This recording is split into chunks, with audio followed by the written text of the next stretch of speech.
Envelhecer é um processo natural que envolve mudanças físicas, cognitivas e emocionais ao longo do tempo.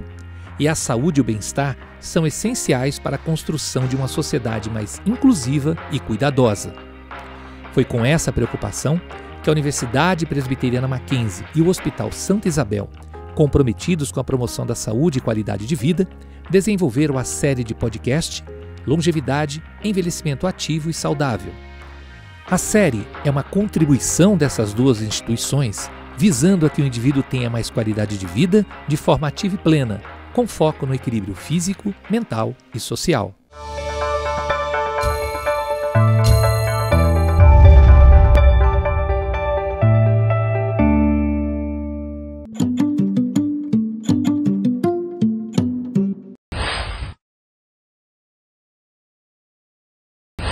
Olá, seja muito bem-vindo, seja muito bem-vinda a este podcast especial elaborado pela parceria do Hospital Santa Isabel e da Universidade Presbiteriana Mackenzie, o nosso podcast Longevidade, Envelhecimento Ativo e Saudável. Hoje nós vamos tratar a respeito de oftalmologia e cuidados básicos aí para a questão dos olhos. E nós temos aqui duas feras disponíveis para conversar conosco, o professor Cristiano Caixeta, que é oftalmologista aqui do Hospital da Santa Casa e também do Hospital Santa Isabel, e a nossa professora, a doutora Solange Bricola, que é farmacologista clínica, também docente aqui da casa. Quero agradecer a participação de ambos, sejam bem-vindos.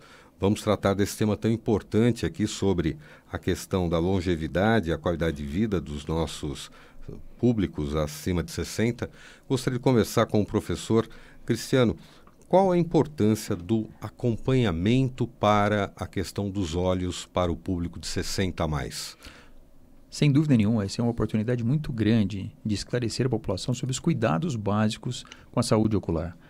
Todos nós devemos procurar um médico oftalmologista para avaliar a nossa saúde ocular, principalmente acima dos 60 anos. Nós temos uma população nacional que vem envelhecendo, né, Solange? Sim. A gente vem trocando as informações sobre isso. E é fundamental a gente entender que, ao longo da nossa vida, você usou um termo muito interessante, que é envelhecer, mas envelhecer bem. Envelhecer com a saúde visual adequada é fundamental. E a gente vai, ao longo desse bate-papo, esclarecer algumas dúvidas de todos nesse sentido. Professor, essa questão do envelhecer bem, a questão da visão, é algo fundamental porque é um sentido básico do nosso dia a dia, né? Vital. E isso, para muitas pessoas com mais idade que acabam tendo problemas de visão, isso também gera um problema de depressão, uma série de exclusões do próprio processo do dia a dia, né? Com certeza. Assim como o doutor Cristiano bem pontuou, nós somos uma população brasileira que envelheceu mais rapidamente do que, inclusive, a população europeia, americana. A gente tem uma expectativa de vida que hoje está em torno de 74,1, 74,8 entre homens e mulheres. E há uma previsão que em 2025 nós seremos a população mais idosa do planeta. Ou seja, muitas coisas vêm a reboque disso. E muito bem o doutor Cristiano colocou, Álvaro, que junto com esta condição, você tem que tomar cuidado com vários aspectos da vida.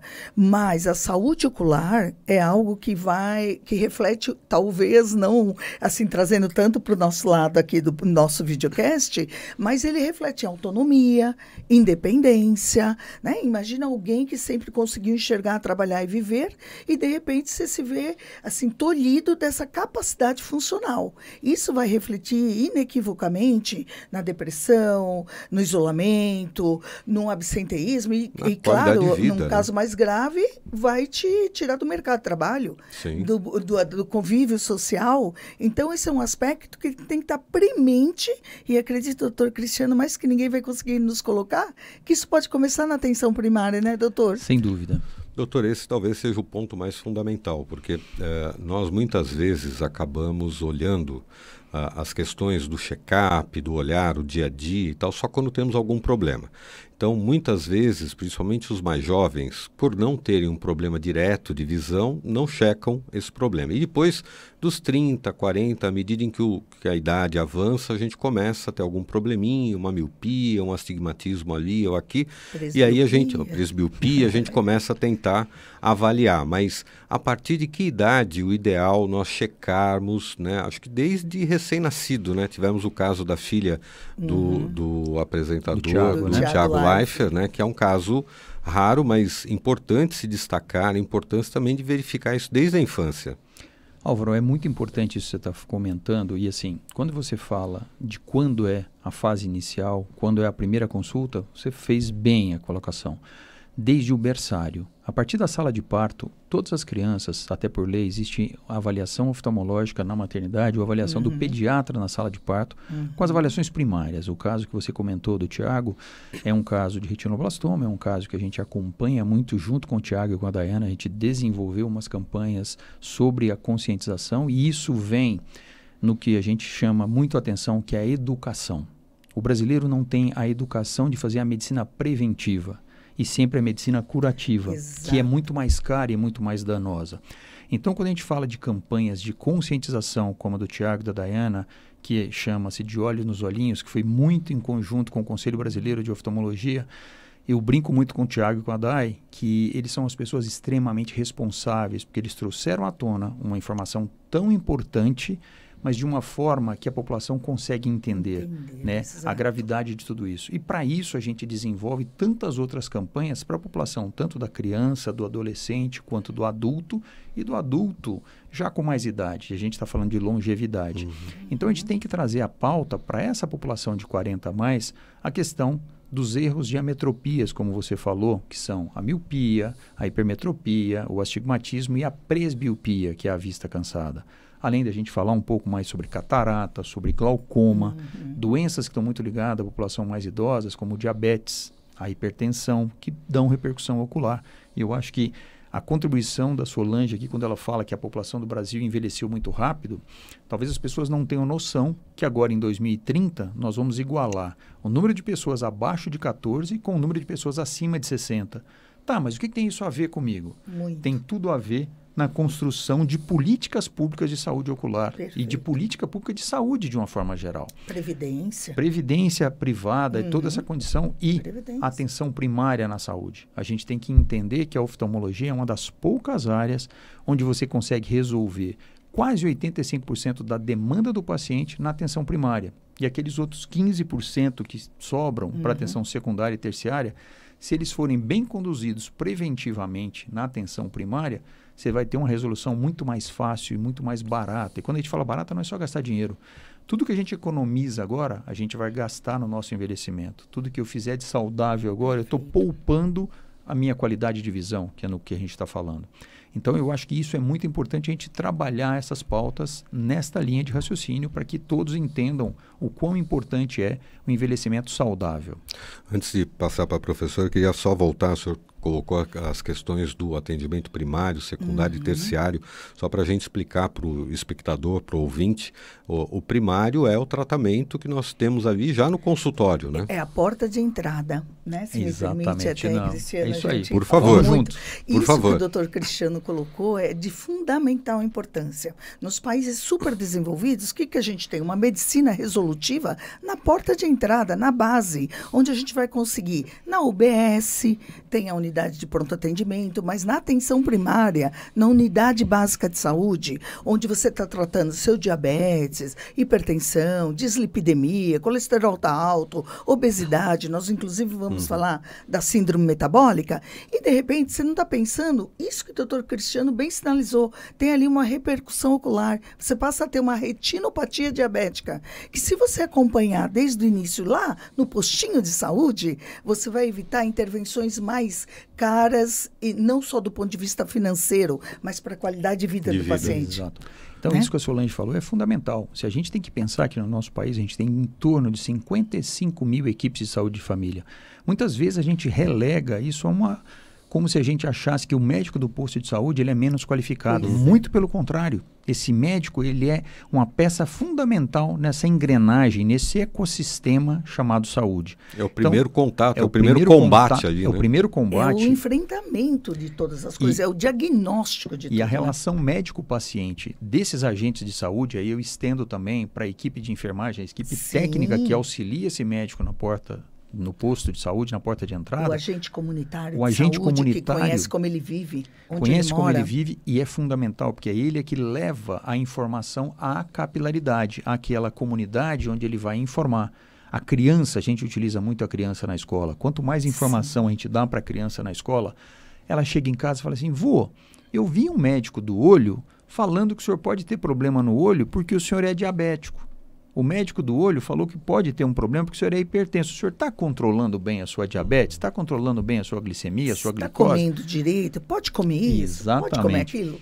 Então, esses formadores de opinião, eles ajudam muito. O professor na sala de aula, Sim. a criança levando a informação para casa, o agente comunitário, o médico do posto de saúde, tudo isso, como eu falei, né? é uma rede de atenção. É um ecossistema, né? É isso Há mesmo. um ponto importante, a professora citou a questão da alimentação, né? Porque, de uma forma geral, nós temos aí uma preocupação com a alimentação por uma questão do peso Sim. e pela questão, muitas vezes, do colesterol, Exato. ligado a um problema de pressão e tal. Exato. E, normalmente, a gente não avalia isso como um problema geral, né? Que pode dar repercussões outras, repercussões no rim, nos Comprometimento, olhos, no fígado, é. no coração, em tantos outros órgãos, né? E do ponto de vista prático, quer dizer, qualquer tipo de problema, ele tem um processo sincrônico dentro do corpo, né? Ele está ligado dentro do corpo, né? E pode causar outros problemas. No caso dos olhos, que outros problemas nós temos de forma geral? Quais são as doenças mais comuns para essa população acima de 60 anos, professor? Excelente a sua pergunta. E é muito importante a gente dizer uma coisa. Enxergar bem não significa que você está com a saúde ocular em dia. Muitas vezes as pessoas têm o hábito de trocar óculos, vamos brincar, no Estética. comércio da cura. Não, no comércio da cura, na oftalmologia. Troca um óculos numa ótica, troca um óculos num profissional não habilitado e perde um grande momento, que é o momento do diagnóstico. O momento de se examinar. Perfeito. Quando você vai trocar os óculos no médico oftalmologista, ele vai fazer um exame de fundo de olho, ele vai medir a pressão dos seus olhos, ele vai fazer a sua biomicroscopia, ele vai fazer a sua gonioscopia. Então, ele vai fazer vários exames no momento daquela consulta, que aí vai cair onde você me perguntou. Eu vou conseguir diagnosticar um glaucoma de forma precoce, eu vou conseguir diagnosticar uma retinopatia diabética, uma retinopatia hipertensiva, uma degeneração macular relacionada à idade, eu vou conseguir diagnosticar o erro refracional, que é uma pequena parte do exame oftalmológico. Aí eu vou dizer se ele é míope, se ele é hipermétrope, se ele é presbita, se ele tem astigmatismo. A gente consegue, em toda essa cadeia, um diagnóstico muito precoce. Então, se a gente for falar das principais doenças em relação à idade de 60 a mais, eu acho que a gente não pode deixar de falar de catarata, glaucoma, retinopatia diabética, retinopatia hipertensiva e degeneração macular relacionada à idade. Perfeito. Eu acho que a gente, com esses 5 tópicos, porque o nosso tempo é curto, a gente vai abranger uma grande parte da população. Um ponto, o senhor tocou no fato das clínicas e dessa cura, né, dessa Comércio suposta da cura, esse né? comércio da cura. Muito bem colocado. Eu estendo isso a uma pergunta minha professora, que não é só o comércio. Então, de um lado, você anda pela cidade, tem várias portas onde você vê lá, a consulta é gratuita, faça o seu óculos aqui e tal, né? Faça seu óculos em 1 hora, R$100 e tal. Isso é um pouco... a brincadeira, no final das contas, não tem almoço grátis, né? Não. Alguém vai pagar essa conta. E muitas vezes a pessoa que está ali fazendo, por melhor intencionada que ela seja, ela não tem qualificação para tanto, né? E o outro aspecto, dentro dessa linha, são os chazinhos... os fitoterápicos. E outras coisas. As bênçãos. Né? E também entramos na questão religiosa, né? Muitas vezes as pessoas, não, vamos curar, jogue o seu óculos, né, e tal. Aí eu pergunto para vocês dois que são profissionais da ciência e da saúde, como é que fica isso do ponto de vista prático? Porque, infelizmente, neste campo, a ciência, infelizmente, tem pouca aderência. E porque tem muitos adversários. E as pessoas acabam usando a questão religiosa, a questão do parentesco, da proximidade, para sugerir uma dessas clínicas ou até um remédio caseiro para resolver algo. Como é que a gente pode trabalhar essas questões no dia a dia? Eu acho que eu começa até, Começa, porque Solange. isso é a questão da adesão ao tratamento, porque o Dr. Cristiano pontuou muito bem os 5 aspectos que podem ter repercussões importantes das situações clínicas que são advindas de outras. Essas outras, por exemplo, o diabetes, de repente ele não faz essa conexão que ele pode ter a retinopatia diabética, nefropatia diabética, a neuropatia diabética, e ele não faz adequadamente o seu tratamento, do ponto de vista de alimentação, do ponto de vista de atividade física regular, do ponto de vista de adesão ao tratamento. Então, e quando a gente fala em tratamento, isso aqui abre um leque enorme. Sim. O primeiro dele é que nós estamos falando com pessoas 60 a mais. Existe uma coisa que é uma regra geral para uso de medicamentos, né? Que é alterações na farmacocinética e na farmacodinâmica. Parece nomes estranhos, mas o que o medicamento faz com o nosso corpo e o que a gente faz com o medicamento. Acontece que esse fluxo do medicamento para uma determinada situação, ele modifica à medida que a gente envelhece. Modifica de forma, assim, importante. Existem perdas importantes na eliminação do medicamento, na função renal. Existe perda importante na absorção, na distribuição, que compromete a resposta do medicamento. Muitas vezes, qualquer medicamento ele tem uma dose X para uma pessoa de 20, 30 anos. Esse mesmo medicamento, nessa condição clínica, para um paciente com 60, 70, 80, hoje a gente tem os ambulatórios com nonagenários, é para onde queremos ir. Responde de forma totalmente diferente. Ajuste da dose, da frequência, que é a posologia. Então, esse é o primeiro aspecto importante. Adesão ao tratamento que o médico prescreveu. Seu farmacêutico clínico vai poder orientar muito no tocante a risco de interação com o alimento, interação com outro medicamento, melhor horário para tomar esse medicamento, os colírios, técnica de aplicação dos colírios, intervalo entre os diferentes colírios, de repente, para não incorrer no risco de uma reação adversa, no risco de uma interação medicamentosa. Mas o nosso maior inimigo, vamos chamar assim, são essas tendências paralelas.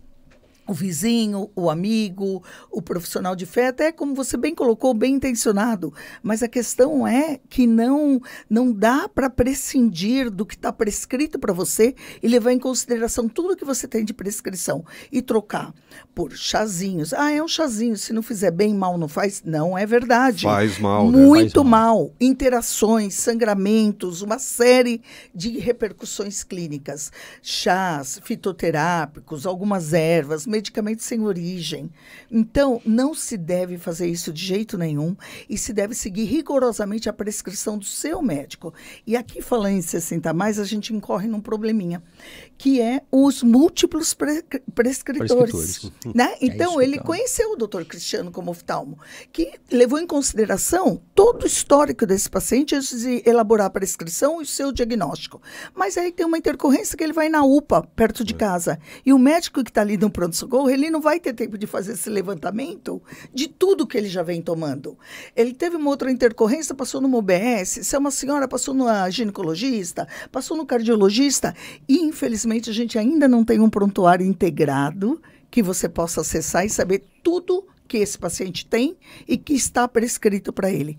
Então, quando a gente faz uma investigação, que a gente fala o brown bag test, quer dizer, vamos pôr tudo numa caixa de sapato e ver o que você tem em casa, você encontra um monte de coisa. Aí não é mais uma caixa de sapato, né? Vira Um monte. Uma caixa vários gigante, né? anti-inflamatórios, vários antibióticos, não é, doutor? A Solange tocou num ponto crucial. Tá? Toda vez que você vai, e é engraçado que quando você faz a anamnese num consultório oftalmológico, muitos pacientes, doutor, mas por que o senhor está me perguntando que remédio eu uso? Porque existem, o que a Solange falou, a interação medicamentosa. Sim. O paciente ele não é um olho, ele não é um rim, ele não é um coração. O paciente é um ser humano, um conjunto global. E eu tenho que entender cada medicamento que ele está usando para que aquele paciente tenha o máximo da sua medicação. Muitas vezes o efeito de uma droga corta a droga seguinte, ou potencializa aquela ação. Muitas vezes o paciente que usa colírio, todo mundo acha que colírio é um remédio que não faz mal para ninguém, que não atrapalha em nada. Pacientes que têm problemas asmáticos, tudo isso, se eu usar determinadas drogas, eu posso colocar um beta-bloqueador. Eu não ia nem falar no nome, mas a Solange já tocou aqui, o nome técnico. Mas isso pode fazer, eu posso desencadear uma crise asmática, eu posso levar esse paciente para um hospital com algumas gotas de colírio. Exato. Uma coisa que a gente tem uma preocupação muito grande, a gente luta há muitos anos na tentativa de retenção de receita para uso de corticoide. Por que a gente briga por isso? Assim como o antibiótico, a receita é retida, hoje existe um uso indiscriminado de corticoide, tanto via oral quanto injetável. E o corticoide, ele é a primeira causa de glaucoma secundário. E o glaucoma é uma doença que pode levar à cegueira. O uso inadvertido de corticoides, seja ele via oral ou através de injeções, ele pode, naqueles pacientes que têm predisposição, levar a uma crise de glaucoma agudo, levar um glaucoma crônico, e isso pode levar à cegueira daquele paciente. E isso de forma irreversível. O que eu perdi na qualidade de visão, eu não reverto mais. Então, por isso é tão importante a gente entender o paciente como um indivíduo completo e tratá-lo de forma completa. Ok, quero agradecer a participação do Dr. Cristiano Caixeta, que é oftalmologista aqui do Hospital Santa Isabel, e também da professora Solange Brico, que é farmacologista aqui da universidade, ambos tratando sobre essa importante situação da saúde dos olhos aqui. Obrigado, foi um prazer tê-los aqui, espero que possamos conversar mais vezes a respeito do tema. Com certeza, foi um prazer enorme, eu acho que isso sensibiliza a população e a gente tem que ouvir isso mesmo e passar a levar isso muito a sério, porque o sistema de saúde está aí para nos absorver, mas isso pode ser muito mais tranquilo, menos custoso do ponto de vista da qualidade de vida. Sem dúvida, eu só quero agradecer a oportunidade, eu acho que esse é um momento muito importante, estou à disposição para a gente discutir vários outros temas nessa linha. Muito obrigado. Nós que agradecemos e daqui a pouco mais informações em um outro programa para você que fica disponível aqui na internet. Até mais.